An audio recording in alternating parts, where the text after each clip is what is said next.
Aimer le Père. Nous sommes appelés. Quel avenir, quelle perspective pour cette vie, c'est ce que dit Jean ce matin, qui connaissait Jésus, qui était ami de Jésus, et qui, une fois que le Christ mort pour les péchés ressuscité, nous confie encore de vivre cette communion. Elle est si précieuse. Et Jean nous dit de ne pas aimer le monde, de faire attention. Et donc, il nous implore, ou il nous parle ce matin, à travers de ses écrits, le Seigneur, pour que nous-mêmes nous aimions Dieu. Il veut qu'on jouisse de l'amour de Dieu. Et que ce qui happe, ce qui empêche, qu'on sache aussi l'écarter. Et qu'on ne soit donc pas écarté de l'amour que Dieu a pour nous. Aimons donc le Père, pas le monde, dit Jean. L'amour du monde s'oppose. À l'amour du Père, l'amour du monde trompe. Va pas vous faire, va pas arriver, va pas vous satisfaire. Et par amour, il prévient. Pour qu'on vive de l'amour de Dieu ou qu'on ne se fasse pas avoir. Et ceux qui aiment le Père demeurent éternellement. N'aimez pas le monde. Si vous aimez le monde, vous devenez ennemis de Dieu. On ne peut pas avoir deux amours. Si vous aimez le monde, vous périrez dans vos désirs insatiables. Vous allez courir en vain. Vous allez vous fatiguer. Et peut-être même trouver la destruction parce que les désirs, quand on court, on se prend le mur, le râteau. Et si vous aimez Dieu, vous vivrez plutôt dans son amour pour toujours. N'aimez pas le monde, donc. 1 Jean, chapitre 2, les versets 15 à 17. N'aimez pas le monde, ni ce qui est dans le monde. Si quelqu'un aime le monde, l'amour du Père n'est pas en lui. Jean commence par le fait qu'il aime. Dieu nous aime. Et qu'on a son pardon, on l'a chanté, on a sa présence, on a la joie de vivre aussi dans ses conseils, de le suivre et de connaître donc ce qui est de meilleur de cette vie. Et pour cela, il nous dit de ne pas les perdre, ne pas lâcher prise. Et donc, avec soin d'un grand frère ou d'un pasteur, il nous invoque ou nous enseigne ce matin. L'amour du Père, notre communion est avec le Père, en Jean 1. Nous sommes appelés enfants de Dieu. Il a donné sa vie pour nous. Et par lui, nous avons la vie. Il a envoyé son Fils comme victime expiatoire à notre place. Il est mort pour nos fautes, pour nos péchés. Et afin que nous demeurions dans Dieu, l'amour de Dieu. Donc pour nous, pour Jean, il dit que tout ça, on l'a déjà. Donc ne la lâchons pas, ne la perdons pas. Donc premièrement, l'amour, aimer le monde, écarte l'amour du Père. N'aimez pas le monde. Qu'est-ce qu'il veut en dire? Qu'est-ce qu'il veut dire par cela? C'est que l'amour, le monde est déjà ce que Dieu a créé. Quand on regarde l'extérieur, quand on regarde les fleurs et les champs et la neige et les montagnes, on voit la création de Dieu, même les gens. Dieu a créé un monde spectaculaire et merveilleux qui est bon. Et quand on le regarde et qu'on voit la puissance, la majesté, l'ordre et la beauté de ce monde, on voit Dieu refléter sa majesté, sa beauté. Donc là, on peut aimer Dieu à travers ce monde. De deux, la Bible parle du monde des hommes, de la culture, là où nous vivons. Les arts, le cinéma, la musique, la littérature.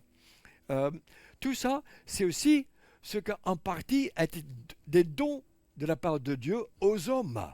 Alors, après, Jésus lui-même est entré dans ce monde. Il n'est pas resté en dehors. Il a dit, je ne te demande pas de les retirer du monde, mais de les préserver du mal. Tout comme tu m'as envoyé dans le monde, je les ai moi-même envoyés dans le monde. Donc le but pour Dieu n'est pas qu'on s'isole du monde et qu'on dit que le monde créé, que le monde qu'au fond les hommes est forcément mauvais.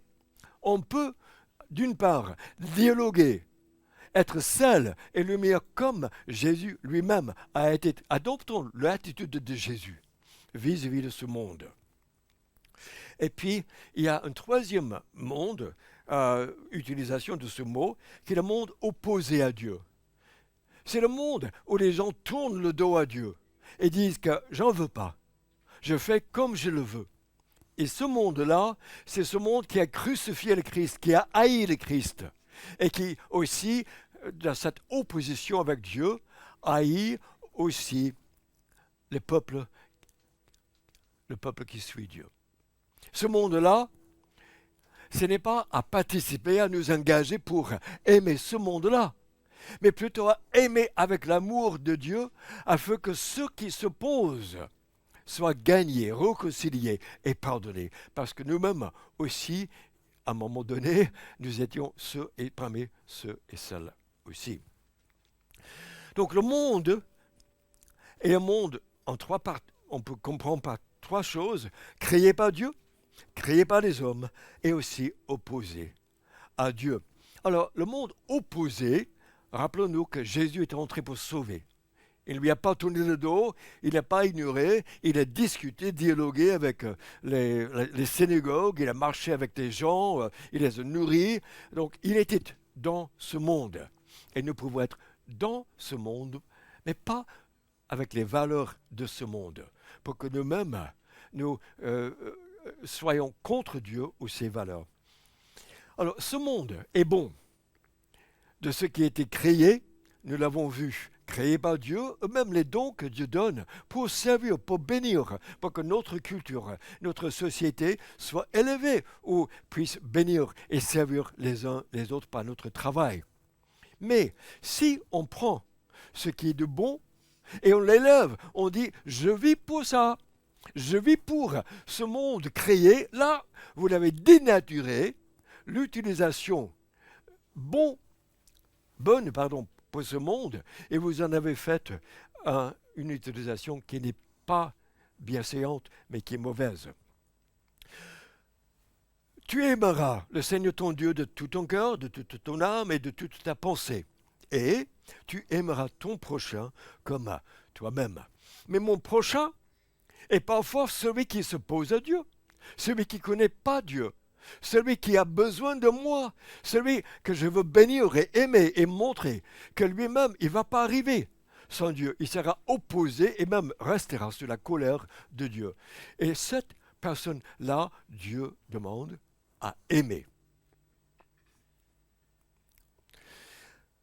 Pour nous qui sommes à Christ et que Dieu appelle, imaginons que vous faites, quand vous avez reçu, vous faites votre déclaration d'amour et on dit, je vais travailler pour toi, je vais te servir, je vais être avec toi, mais il faut que tu saches aussi que j'aime quelqu'un d'autre. Ça te va? Alors, je pense qu'on dirait que c'est vraiment pas comme ça que ça se fait. Et si on l'accepte, on est vraiment prêt pour beaucoup de souffrance. Mais, imaginons que pour Jésus-Christ, on lui dit « Merci d'être mort pour moi, j'ai lu ta parole, je vais te prier, je vais revenir à l'église, mais tu sais, j'aime quelqu'un d'autre. » Je crois que quelque part, il y aura du mal. Il y aura des situations conflictuelles où ça ne va pas bien se passer. Jacques, l'apôtre et le frère de Jésus-Christ, pasteur à Jérusalem, disait ceci dans son épître, Jacques 4, 4. « Adultères que vous êtes, Ne savez-vous pas que l'amour pour le monde est synonyme de haine contre Dieu? Celui donc qui veut être l'ami du monde se fait l'ennemi de Dieu. On ne peut pas. Ça va de soi. Il faut choisir qui on va vraiment engager pour aimer le plus. Quand Moïse a conduit le peuple en dehors de l'esclavage d'Égypte, sur le mont Horeb, le mont Sinaï, Dieu dit, « Je suis l'Éternel ton Dieu qui t'a fait sortir d'Égypte, de la maison d'esclavage. » Et là, c'est la préambule. C'est une déclaration d'amour. C'est une déclaration qu'il est notre Dieu. Il dit, « Je suis ton Dieu. Je te prends pour moi, pour mon peuple. » Et puis, après, il ajoute, première ligne des 10 commandements, « Tu n'auras pas d'autre Dieu devant moi. » Ça va quelque part ensemble.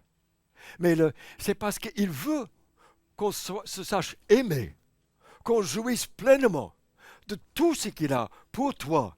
Et si ce matin, il te parlait, il t'a rencontré, ou tu es à son peuple, là, il veut qu'on jouisse pleinement de qui il est et que les autres dieux qui veulent se surgir, il veut qu'on les écarte.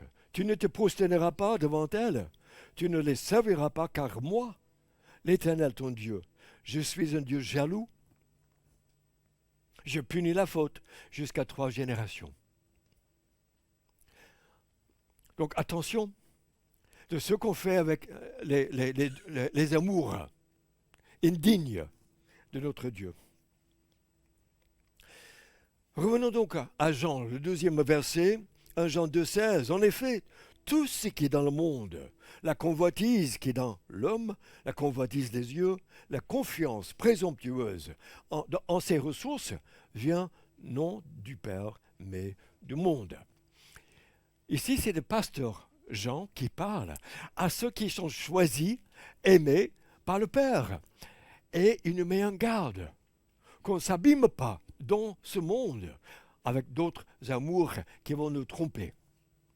Donc, le mot convoitise s'explique mieux pour moi par le sens originel avec le mot grec.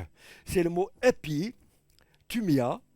Épi, c'est l'intensité, comme un épicentre pour un tremblement de terre. Et puis le thumia, ou le thumos, est un mouvement violent, comme bouillir. Donc ça veut dire que quand on les met ensemble, c'est vraiment, ça bouille. Ça bouillonne, c'est terrible. Et il dit que ça, c'est dans nos cœurs, nos désirs. On part, on a ces désirs, on veut les assouvir, on est assoiffé et on court, on peut courir, à moins que on laisse à Dieu sa place pour nous en libérer de cet esclavage, comme il a dit. Tu n'auras pas d'autre devant moi. Bien sûr, on peut aimer les choses, on peut aimer dans cette vie, mais pas plus que lui. Sinon, ça dérape. Est-ce qu'il y a du mal à être humain? Pas du tout. Mais si on élève les valeurs de l'humanité, on dit l'humanité c'est mieux que Dieu, là on est mal barré. Ou si on aime, il n'y a rien de mauvais d'aimer le plaisir. Mais si on poursuit le plaisir comme le but ultime de sa vie, encore, on ne va pas arriver. On va s'abîmer en route. Il n'y a rien de mauvais, mal avec la sexualité. Mais vivre pour le sexe, vous allez vous rendre esclave et même faire des abus aux autres. Il n'y a rien de mal à essayer d'avoir une apparence agréable, sociable. Mais si vous vivez pour le paraître, la vanité, c'est d'une coquille vide. Quand j'étais jeune, on montait cheval. Et un de mes souvenirs, un peu impressionnant quand même, a été quand le cheval rentrait à l'étable, il savait qu'il allait avoir à manger. Oh là, c'était vraiment, il galopait. Il prenait vraiment la suite. Et quand il prenait les virages, il n'y avait rien qui puisse l'arrêter. Donc il a balayé une boîte aux lettres. Et avec ma jambe, il a arraché la boîte aux lettres qui était tombée. Oh là, un cheval qui court, casse sa tête, c'est pas agréable, c'est dangereux. Et de même, de laisser les désirs de nos cœurs prendre, on les élève et ça galope à gare avant. Ça ne s'arrête pas. Deuxième mise en garde. Donc on peut parler des surdésirs. Deuxième mise en garde donc de l'apôtre Jean, c'est une confiance présomptueuse. Il parle de l'orgueil de la vie, mais c'est une confiance, c'est que ce que j'ai, c'est pour moi. Rien que pour moi, et c'est le moi-je. Donc c'est l'orgueil vantard et dit que là, c'est voué à l'échec. Donc regardons ces domaines pour nos vies. Donc encore, le monde peut être bon, mais quand on le laisse à poursuivre nos désirs et on les met sans frein, là, on va avoir mal. Et on va louper en plus ce que Dieu veut nous donner du meilleur. C'est le monde donc qui s'oppose à Dieu, qui dit que moi je gère mieux que Dieu, donc derrière. Alors c'est le monde aussi que Jésus est venu pour sauver. Donc Jésus a dit même qu'il a vaincu le monde. L'apôtre Jean dit que c'est notre foi qui vainc le monde. Notre foi dans le Christ. Et quand on l'écoute et quand on le suit, on met en pratique, on vainc. On peut même vaincre le malin, qui est l'ennemi contre Dieu, contre le Christ. Et donc, il a une énorme puissance, une énorme liberté dans le Christ. Et c'est ça que Dieu nous donne. Donc, attention, il nous dit, ce qui peut nous happer de l'amour de Dieu, les surdésirs désordonnés qui nous asservissent. Ça galope. Les surdésirs des yeux qui ne peuvent jamais satisfaire. Et la vanité orgueilleuse qui exploite les ressources de la vie. Or, les deux premiers, on a un peu, les deux premières convoitises, on a un surdésir, on a un peu l'habitude de combattre. Ce qui concerne les limites sexuelles, ce qui concerne l'argent, ce qui concerne pour essayer d'aimer ou la colère, on essaie de les contenir. Mais c'est le dernier qui, il me semble, pose davantage de problèmes. Et quand on regarde pharisien, or le pharisien, le mot veut dire séparer. Le pharisien, il se séparait des vanités, des surdésirs. Il ne voulait pas être encombré par les surdésirs. Donc, le mot pharisien. Mais par contre, Jésus disait qu'il n'avait pas tout compris. Pour lui, il avait encore désiré les places les meilleures, les prières les plus longues, les robes les plus remarquables et l'argent. Et donc là, ils n'étaient pas si clean. Ils avaient des choses à cacher à l'intérieur. Et là, on a plus du mal, il semble, à gérer cette tentation-là ou cette oppression-là qui prend la place de Dieu à sa vie. Les surdésirs, donc désordonnés, nous asservissent. Alors, ce qui est bon, quand ça prend trop de place, la place de Dieu, devient mauvais. Donc, dans nos vies, ce que Dieu nous donne. Donc, prenons avec reconnaissance, jouissons de ce que Dieu nous donne. Élevons Dieu, bénissons Dieu, utilisons ces choses, prenons plaisir et remercions Dieu. Et bénissons nos frères et sœurs et prochains avec ce que Dieu nous donne. Mais si c'est un désir, un surdésir enchaîné ou plutôt déchaîné, là, c'est du mal. Citation de Madame de Maintenon, c'est la deuxième maîtresse, une des maîtresses de Louis XIV. Elle dit, le monde est un menteur. Il nous promet des plaisirs, il ne donne que des peines.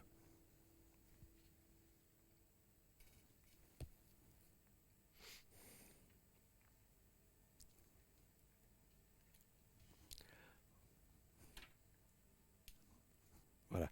Et sur des yeux, Jean nous dit, peuvent aussi nous affliger. De nos jours, on est de plus en plus collé aux écrans. Attention. On est aussi sollicité par les algorithmes qui nous suivent dans nos vies et qui nous cherchent pour nous pousser à la consommation, pousser à nous contrôler, pousser pour qu'on soit asservi. Attention aux hommes, en particulier ici.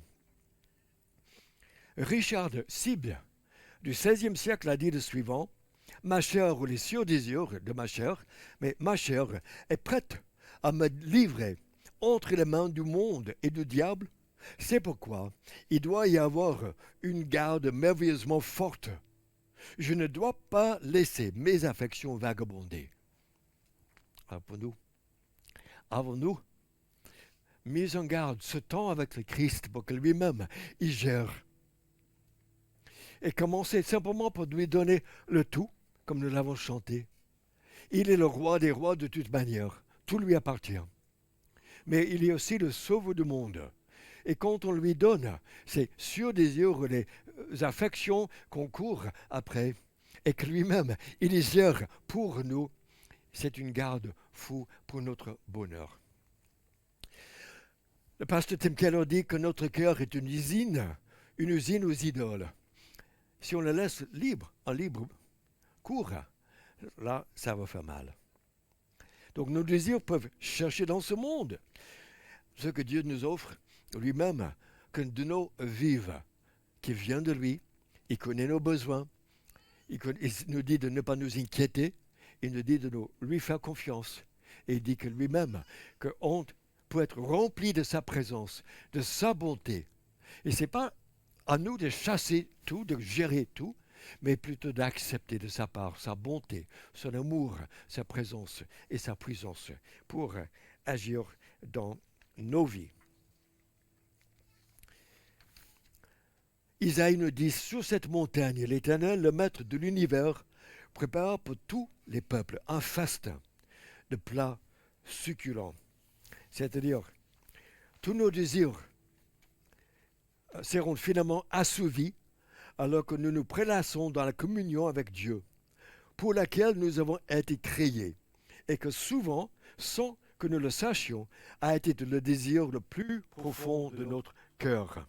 Donc le travail, le sexe, les plaisirs, l'argent, du point de vue de l'éternité, c'est une bonne chose, mais pas la fin. Ce n'est pas la chose ultime, sauf si on oublie l'éternité. Et si vous perdez la perspective éternelle, ça devient la chose ultime. Manger, boire, les loisirs de la vie, se divertir, la sexualité, et vous devez l'avoir. Vous êtes accro. Mais si vous êtes chrétien et que vous n'avez pas de relation sexuelle, vous dites, eh bien d'accord, c'est pas la fin du monde. Même le plus grand sexe terrestre n'est rien à comparer à ce qu'on va avoir finalement. Ce désir profond, implacable, que seule l'union complète, intime avec notre Dieu nous donnera lorsque nous arriverons au ciel. Cette proximité, cet amour infini, nous avons plus de raisons de nous réjouir que tout le monde, que n'importe qui, mais de nous éloigner, de la frivolité mosseuse que nous avons tendance à substituer à la réalité. Dieu nous promet cette meilleure est à venir. Ce n'est pas ici bas dans ce monde. Il nous prépare. Donc laissons-lui vaincre, vivre, nous donner sa joie, sa force et nous attendre avec lui et en lui d'être vraiment au top, au plus heureux. La dernière qualité que l'apôtre Jean nous dit de mettre en garde, c'était de l'orgueil de la vie. C'est tout simplement la vantardise. C'est l'orgueil, l'ambition, le mépris des autres, l'arrogance prétentieuse, l'amour aveugle de soi, la confiance en soi obstinée. Et c'est la personne je, moi et mon qui promet prétentieusement plus qu'on ne peut vraiment accomplir ou avoir. Et donc, dans le temps, on l'utilisait pour les charlatans qui vendaient tout et n'importe quoi, les élixirs, et pour promettre à tout guérir, à tout satisfaire. Donc, c'est une position qui surestime. La vanité s'enorgueillit des ressources de la vie. Alors, Pasteur Tim Keller, encore, nous dit, pour lui, il y avait trois choses en particulier. Premièrement,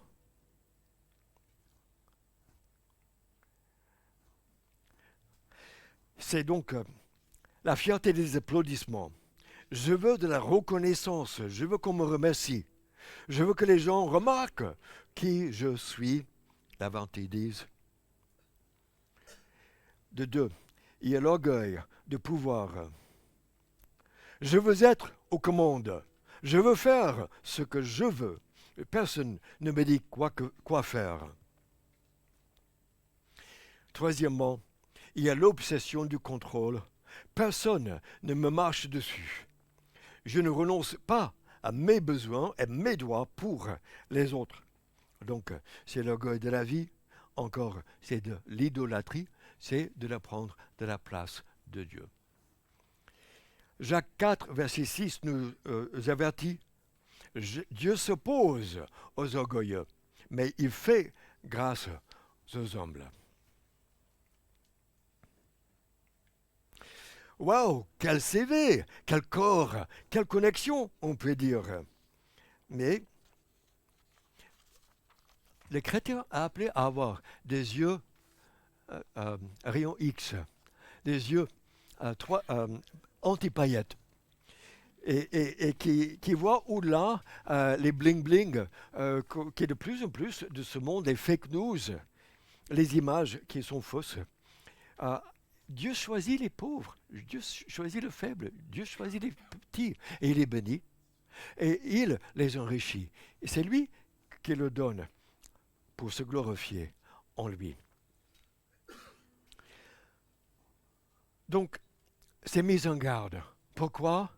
Parce que l'amour de Dieu est vraiment aussi bon que ça.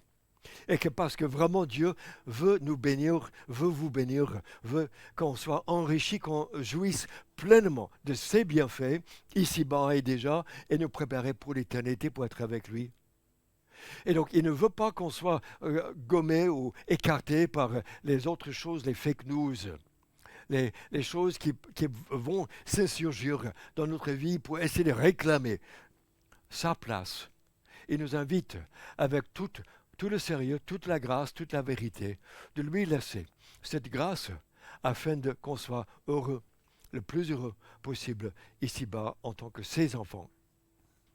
Parce qu'il est vrai et digne de confiance.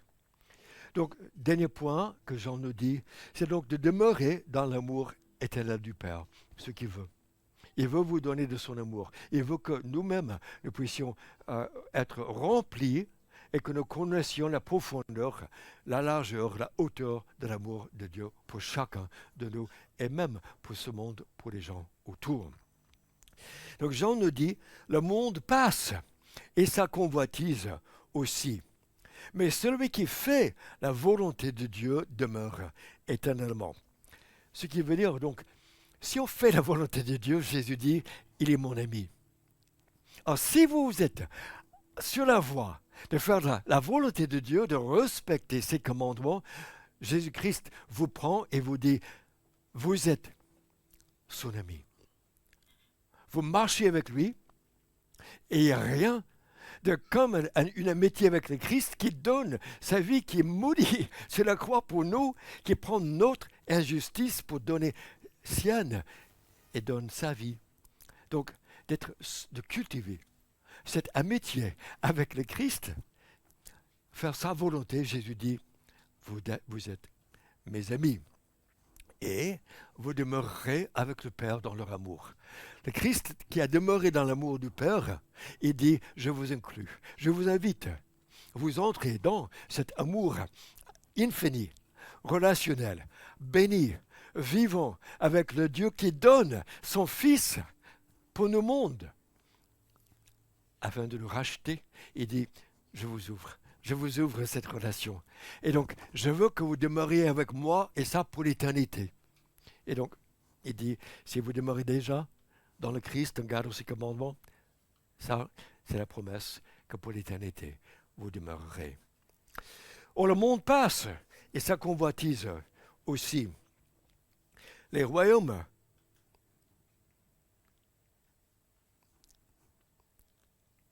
de ce monde passent.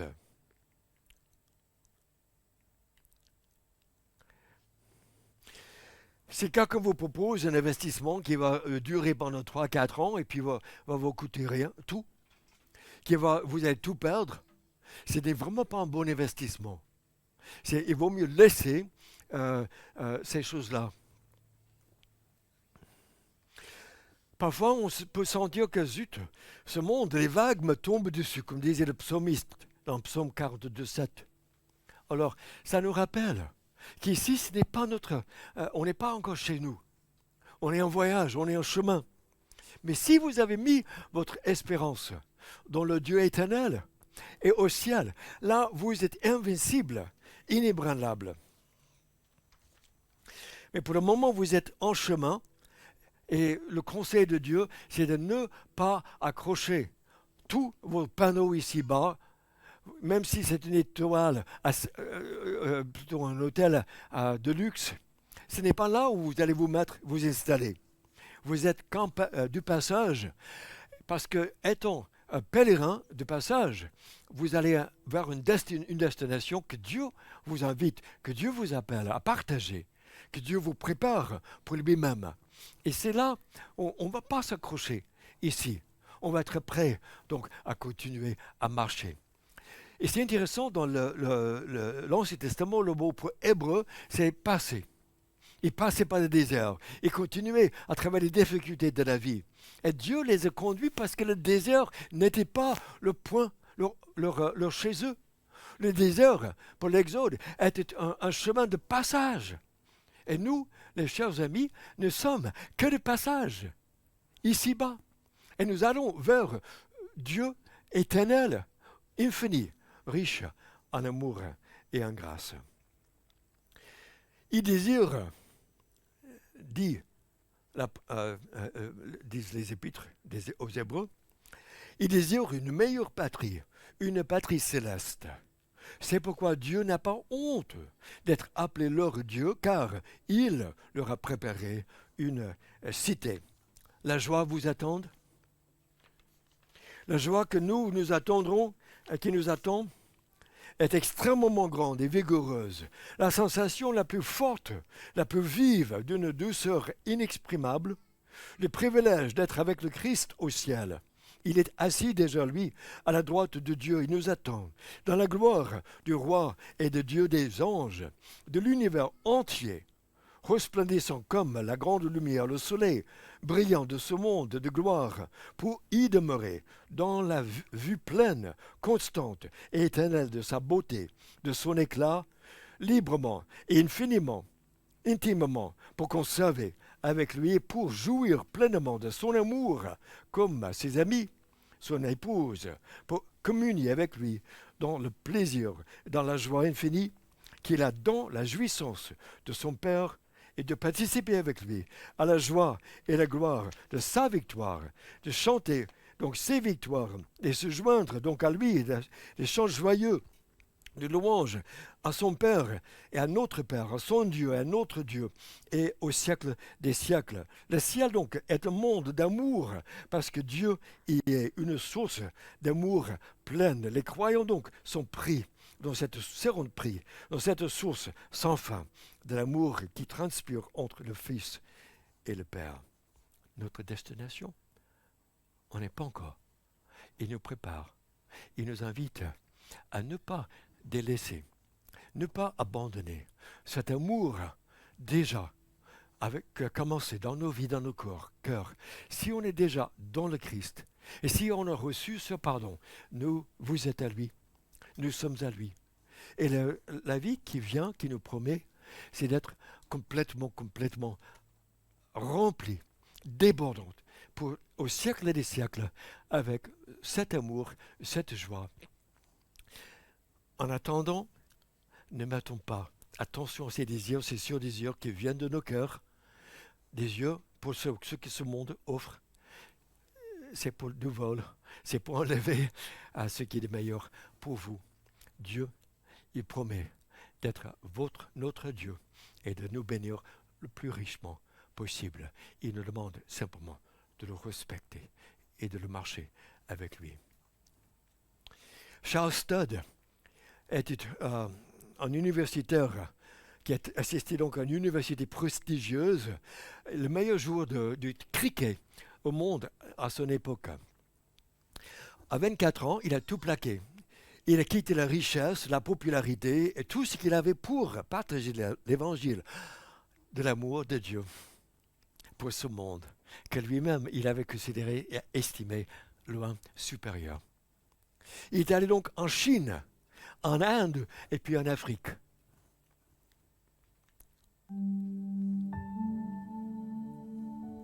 Je dois vous parler de ce court refrain. Dans ma vie chargée, il fit son chemin. Une conviction en est ainsi née et ne m'a depuis plus jamais quitté. Une seule vie, qui passera vite, seul restera ce qui est fait pour Christ. Une seule vie, une seulement, les heures s'en vont chassées par le vent. Puis viendra le jour glorieux du Seigneur. Je devrais tenir face à sa grandeur. Une seule vie, qui passera vite. Seul restera ce qui est fait pour Christ.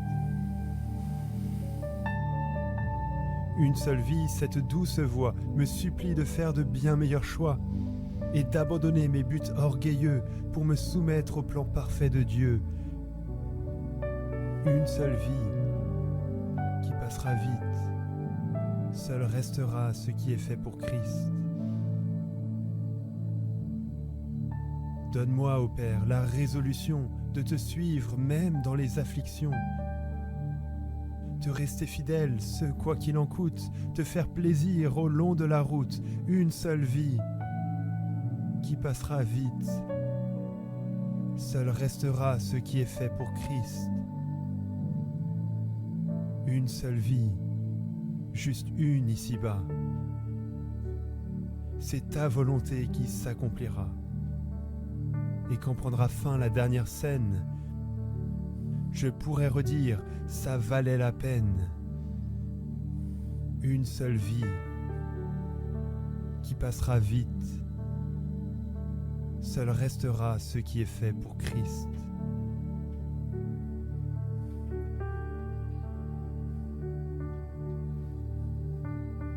Et sur mon lit de mort, je serai dans la joie si le feu de ma vie a pu brûler pour toi.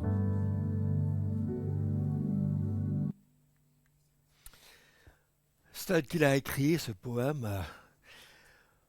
Que valent l'honneur et la flatterie quand un homme efface l'éternité? Je sais que le cricket ne va pas durer. Je sais que l'honneur ne va pas durer. Je sais que rien dans ce monde ne va durer. Mais ça vaut la peine de vivre pour le monde à venir. Celui qui fait la volonté de Dieu demeure dans le Christ éternellement. Prions, Père éternel, quelle perspective joyeuse, merveilleuse, ineffable tu offres dans ta gloire, dans ta gloire pour chacun. Et que tu nous rappelles, Père, où tu nous accueilles, où tu nous appelles pour venir à toi. Et tu nous veux être avisés qu'il y a des combats et de mettre de côté ces surdésirs qui surgissent et qui réclament la première place, qui vont quand même étouffer notre joie et ton amour pour nous et cette communion avec toi. Et donc, Père, nous invitons encore le Christ simplement à prendre sa place. Il est le roi des rois, le Seigneur des seigneurs. Et que lui-même, donc, qui est crucifié, pour nos fautes, pour nos péchés, ressuscité, qu'il vienne, qu'il vienne notre frère, notre sauveur, il n'y a pas d'autre, et que lui-même, il vive.